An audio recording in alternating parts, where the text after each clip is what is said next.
Green সম্পূর্ণ award 2025 আজীবন সম্মাননা পেলেন মঞ্চ, বেতার, টিভি ও চলচ্চিত্র অভিনেত্রী ডলি জহুর।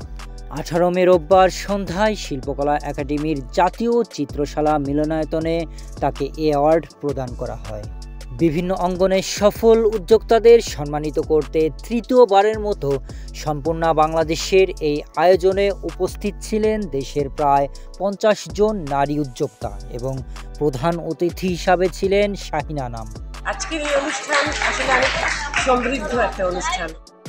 আরও যারা সম্মাননা পেয়েছেন তারা হলেন চলচ্চিত্র অভিনেত্রী অপু বিশ্বাস, লেখক ও সাংবাদিক লাবণ্য লিপি, গৃহসুখনের রিমা জুলফিকার, উপস্থাপক মৌসুমী মৌ ও ডাক্তার কানিস ফাতিমা। এবারের সম্পূর্ণার মঞ্চ থেকে প্রথমবারের মতো একসঙ্গে পুরস্কার পেয়েছেন দুই বোন, মেহজাবিন চৌধুরী ও তার ছোট বোন মালাইকা চৌধুরী। সম্পূর্ণ বাংলাদেশ, যার যাত্রা শুরু হয় সুব্রত দে এবং তার সহধর্মিণী শরণলতা দেবনাথের হাত ধরে, যেটি মূলত নারী উদ্যোক্তাদের নিয়ে একসঙ্গে কাজ করার প্রয়াসে প্রতিষ্ঠিত।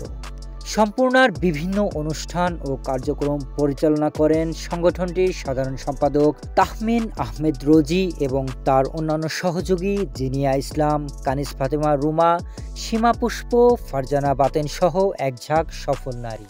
ডলি জহুর এর আগে বিভিন্ন সম্মাননা পেয়েছেন, যার মধ্যে দেশের দ্বিতীয় সর্বোচ্চ বেসামরিক সম্মাননা 21শে পদক 2024 ও দুইবার জাতীয় চলচ্চিত্র পুরস্কার অন্যতম।